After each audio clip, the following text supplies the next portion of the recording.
Muito bem, então eu passo a palavra agora ao Paulo Antônio de Lima, graduado e especialista em Direito, há mais de 15 anos é diretor acadêmico do Centro de Ensino Superior de Catalão, na cidade de Catalão, Goiás. É também vice-presidente do Sindicato das Mantenedoras de Ensino Superior do Estado de Goiás. Paulo, tem 20 minutos, né? Bom, boa noite, professor Gabriel. Cumprimento a professora Carmen também. Gostaria de cumprimentar o professor Cláudio, a Suzana presente aqui. E cumprimento também o Gustavo, que já fez uma tradução boa do nosso novo instrumento. E eu gostaria de fazer um cumprimento especial e agradecer o convite que me foi feito pela professora Cecília e pelo Solon, que sempre tratam a gente com muito carinho, com muita atenção. E me senti muito lisonjeado em poder trazer o meu relato para vocês sobre essa avaliação do novo instrumento. Como o professor Gabriel colocou, eu sou dirigente de uma instituição pequena, como colocado pela professora Cláudia, que representa, essas instituições representam 84% das instituições brasileiras de ensino superior. No total de 2.391, 84% são instituições pequenas. E eu acho que a maioria dessas instituições, não a maioria dos alunos, mas a maioria dessas instituições estão alocadas nos interiores dos nossos estados, cumprindo maravilhosamente um papel social que, por vezes, o Estado não está cumprindo. Então, é preciso, a todo momento, a gente rever esses conceitos de avaliação dessas instituições. Eu concordo com o contraditório nessa situação, mas a gente não pode desmerecer ou desclassificar ou penalizar uma instituição que está lá no Amazonas, está lá no Pará, ou em qualquer outro estado, ou em Goiás, no interior do estado, cumprindo uma missão social muito importante. Algum tempo atrás, eu participei de um evento, alguns anos atrás, onde a avaliação, até professor, já aproveitando, para fazer das palavras finais aí do Gustavo as minhas. É relevante e é inegável o trabalho que vocês têm feito à frente do INEP. Para quem tem a oportunidade de conhecer a avaliação feita ainda pelo Ministério da Educação e a avaliação feita por vocês, é um ganho qualitativo muito diferenciado, muito grande. A gente sabe e vê. Talvez uma instituição que chega agora ao sistema não tenha um histórico de saber o que acontecia no passado, quando a avaliação era feita em... Eu já peguei uma fase boa, hein? Era feita em Word, a gente colocava no envelopinho, o avaliador vistava, punha um durex e mandava para o MEC. Eu participei desse processo de avaliação, de algumas vezes. Então, tive a oportunidade de conhecer diversos formatos de avaliação, evolução de avaliação, e posso dizer seguramente que o processo atual é uma evolução boa. Vocês conseguiram melhorar muito o sistema de avaliação, não tenho dúvidas disso. Mas como crítico do sistema, eu não venho, como Gustavo, criticar vocês como pessoas, eu venho criticar o sistema. É preciso estar mudando, é preciso estar melhorando. A maioria das instituições, por vezes, é penalizada por pequenos detalhes, por pequenas observações dos instrumentos, que não atingem um grande grupo, uma grande instituição, mas penaliza significativamente uma escola pequena. Isso é importante ser lembrado. Às vezes a gente fica se perguntando, quando está discutindo sobre o novo instrumento, com equipe, essas pessoas que escreveram isso conhecem a realidade do país? Será que eles já saíram da mesa, ou do Rio, de São Paulo, de Brasília? Eu já. Vocês, a maioria que está presente, já conhece essa realidade. Será que essas pessoas conhecem essa realidade? De em loco vivenciar o dia a dia de uma instituição pequena? Porque parece que não. Posso até estar enganado, mas às vezes parece que não. E o Gustavo colocou isso bem sabiamente, que o processo é democrático até certo ponto. Depois a gente nota que não é bem por aí que funciona. Mas a professora Cláudia usou uma expressão que é chamada de indutor de qualidade. E certa vez eu participei de um evento onde a avaliação era feita pelo MEC e tinha uma pessoa do Ministério da Educação fazendo uma palestra falando sobre a avaliação de um curso. E ela citou um curso em específico, onde naquela ocasião era cobrada uma titulação que o MEC sabia pelos números da CAPES que não tinha aquele corpo docente titulado para oferecer, mas aquele número de curso era autorizado. Então ela cobrava uma situação que ela sabia que ninguém conseguiria cumprir. E eu fiz essa arguição a essa professora. Professora, a senhora tem conhecimento tal, que as instituições não conseguem cumprir isso. Como é que a senhora cobra no instrumento? E ela me respondeu sabiamente o seguinte: olha, isso é um indutor de qualidade. E como indutor de qualidade nós vamos cobrar. E fez um discurso pedagógico muito bonito, que eu até hoje me lembro de da maioria dele, que eu não vou colocar porque foi grande a explicação dela. E no final, não sei por que cargas d'água, o interlocutor nosso devolveu o microfone para mim. Eu disse: professora, ok, entendi perfeitamente o que é um indutor de qualidade. Eu quero saber o seguinte: a hora que a escola for avaliada, ela não conseguir cumprir o requisito, ela vai ser penalizada ou não? Objetivamente, vai ser penalizada.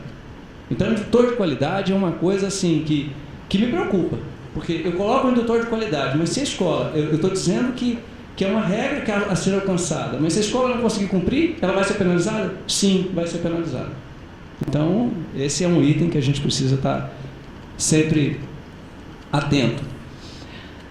Há algum tempo atrás eu encontrei com uma pessoa muito querida, um amigo que é de Minas, e a gente estava conversando. Ele é avaliador do INEP, compõe a base, é uma pessoa muito centrada, dedicada, está sempre participando das qualificações, e eu perguntei para ele, discutindo sobre avaliação, a gente foi discutir sobre um instrumento, uma mudança ou outra, uma regra ou outra. Ele disse: olha, a meu ver, o instrumento é fundamental, é bom, a gente precisa acreditar, mas é preciso mais do que isso.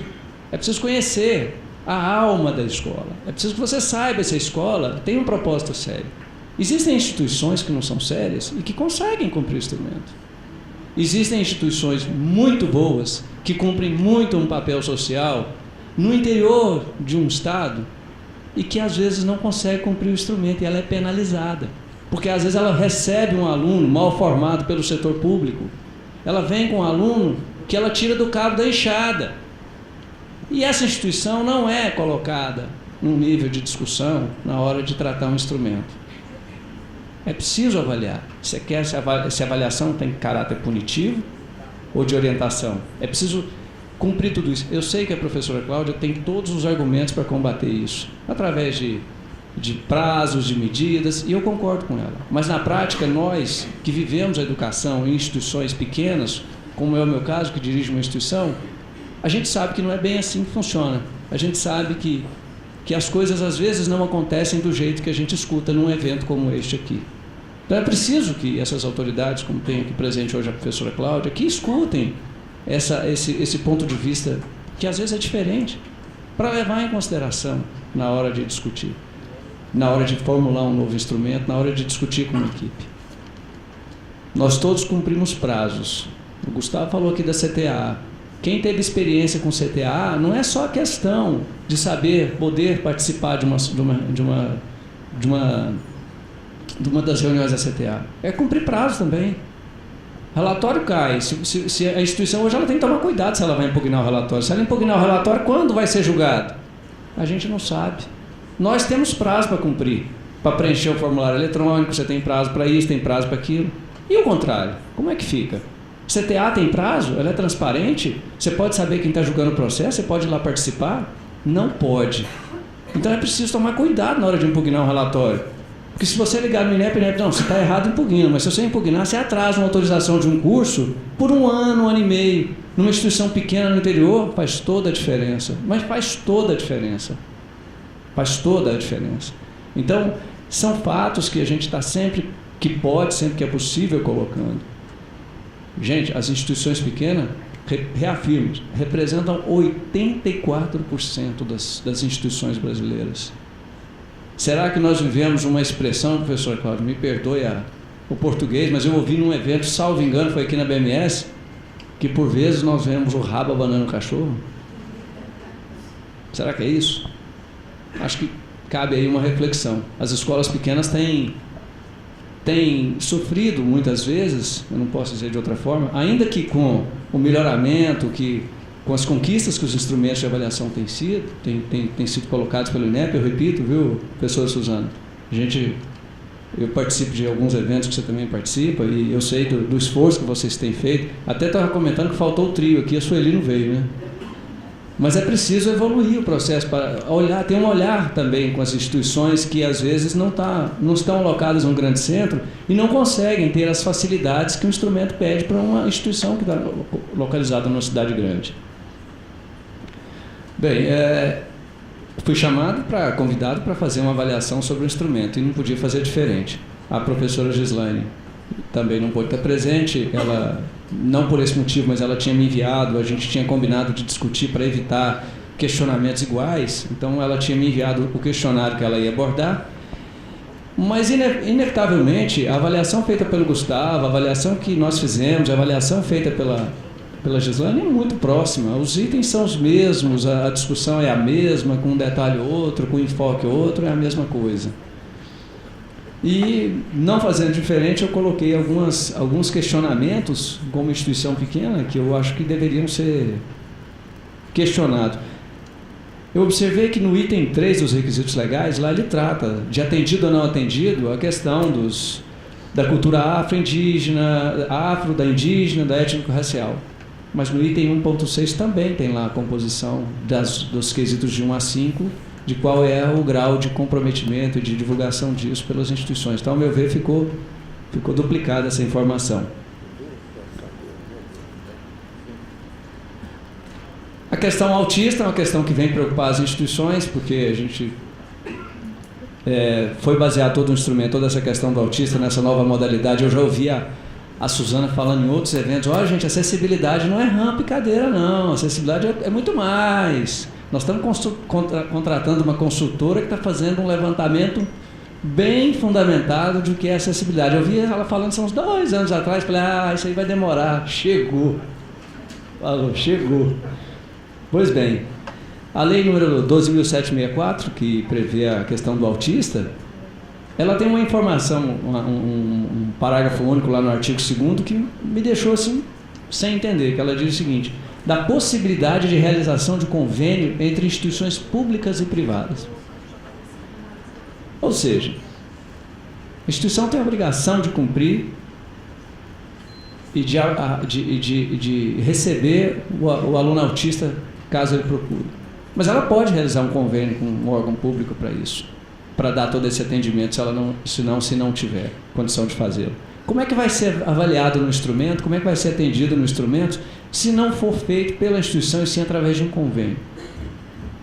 Tá, esse é um questionamento, porque a lei própria diz isso, que é possível realizar o convênio. Mas também tem uma outra informação que eu vinha discutindo com o Gustavo já há umas 2 reuniões passadas.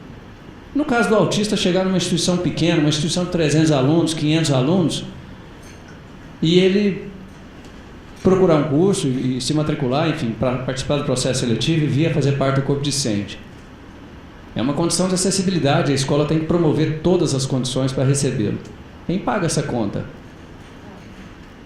Isso numa escola pequena faz diferença.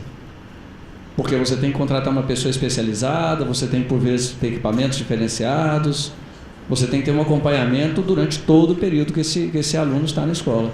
Quem paga essa conta? Nós podemos cobrar dos responsáveis legais dessa pessoa? Eu soube de um caso em Minas que me deixou assim preocupado, de uma mãe que tinha um filho nessas condições e que ela procurou uma instituição de ensino para colocar o filho para dividir a carga de cuidar. E a instituição de ensino, não porque o filho queria estudar, mas porque a mãe queria dividir a carga com ele, com a escola. E aí, quem é que paga essa conta? A escola vai ratear nas mensalidades? Vai passar para os demais que não tem nada, não tem essa responsabilidade? Ela vai assumir essa responsabilidade? Vai colocar no custo dela para as próximas planilhas de mensalidade? Como é que ficou isso? Porque é muito simples, o instrumento vem dizer o seguinte: olha, se você tiver autista, você tem que cumprir a lei, você tem que atendê-lo e tal. Mas não diz quem é que vai pagar. Não tem segredo, né? Como diz um antigo, né, professor? Não tem almoço de graça, não tem conversa nesse sentido, né? Alguém vai ter que manter a pessoa lá para cuidar do autista. Numa instituição grande, você pode até montar uma estrutura melhor, que dê atendimento a mais de uma pessoa, mas numa escola pequena, isso é uma tarefa que requer cuidados, né? Também marquei uma outra questão, a questão dos portadores de necessidades especiais, que também. E se a escola não tem, o Gustavo falou muito claro que a avaliação é muito objetiva, que as escolas têm que atender às necessidades de cada indivíduo que a procuram. Pedagogicamente é muito legal, e eu concordo com vocês, que o instrumento está dentro do que a legislação prevê. Agora, e se a escola ela não tem nenhum aluno cego, ou ela não tem nenhum aluno com alguma necessidade especial?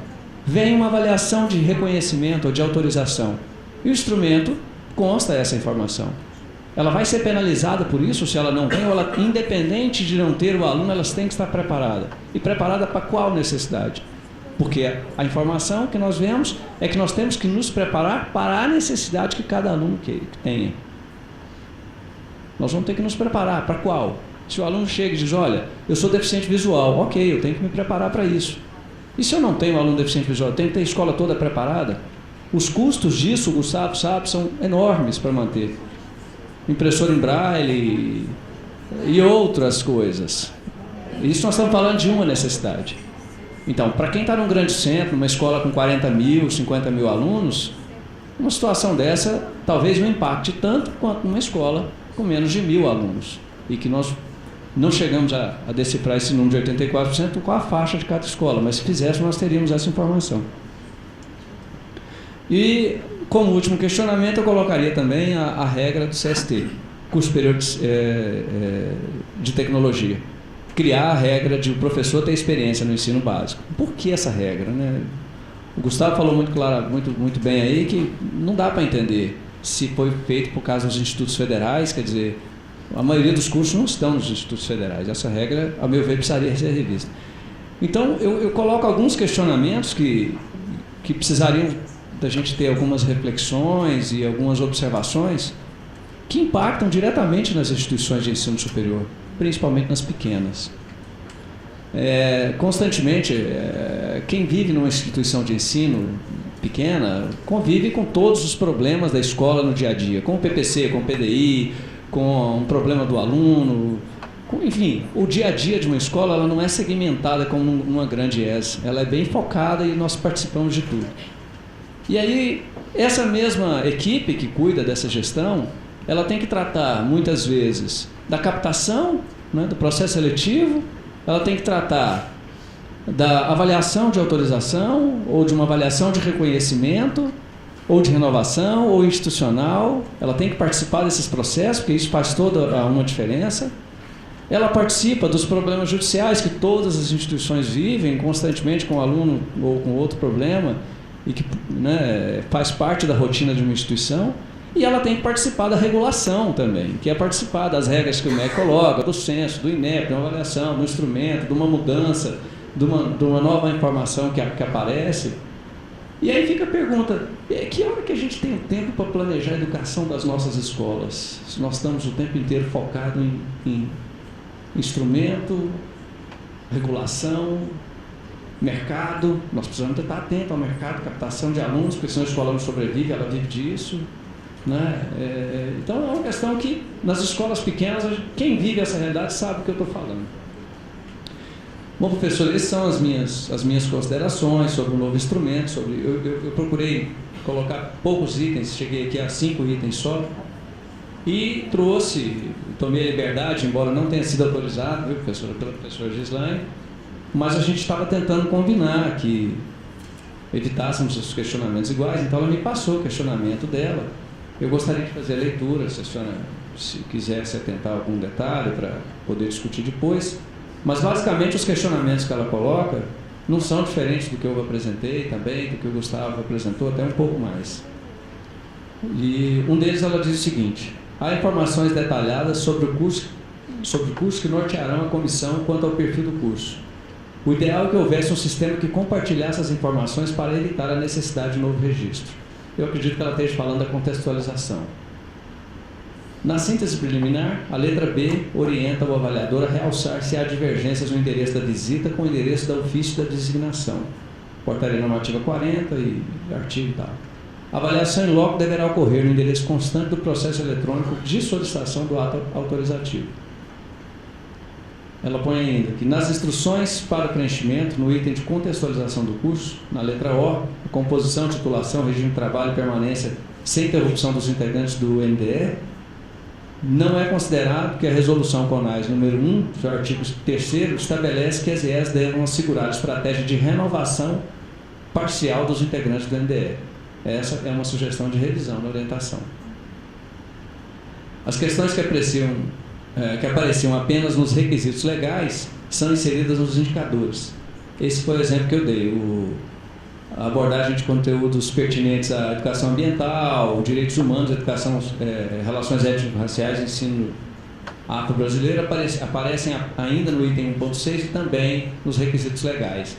E isso, professora, pode dar um recurso para a CTA. O avaliador pode responder de um jeito em um e de outro em outro. Vai para a CTA. Aí cai em diligência, porque muitas vezes vai para a CTA e a gente não sabe o que dá isso. Às vezes a CTA pode designar uma nova avaliação, né, por causa de um item desse, uma controvérsia nesse item. E atrasa muito o processo de autorização ou de reconhecimento de custo de uma instituição. A questão da acessibilidade passa a ser cobrada como item no indicador 1.14, apoio docente, como tratado na dimensão 1, organização didática pedagógica. A referência não é física, mas alude a mecanismos de flexibilidade e na integralização. A previsão de ferramentas pedagógicas que possam se ajustar a diferentes ritmos de estilos de aprendizagem aparece no indicador 1.17, tecnologias da informação e comunicação, ao mencionar a garantia de acessibilidade das TICs. O texto do indicador 1.23, que trata da relação de alunos-docentes com o SUS, ficou mais claro e coerente. Foi uma observação que a Gislaine fez.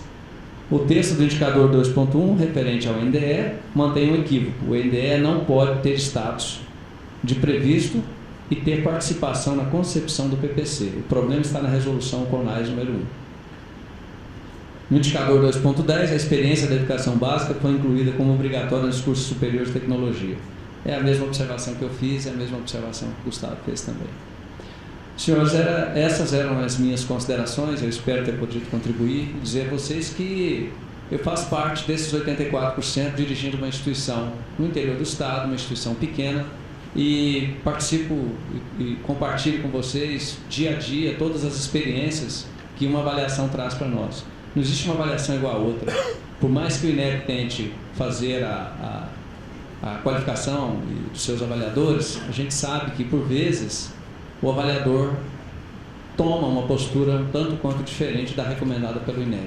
E aí fica a pergunta: eu vou questionar, eu vou interromper a avaliação, eu vou denunciar? Vai atrasar todo o processo regulatório, porque ele vai ficar moroso.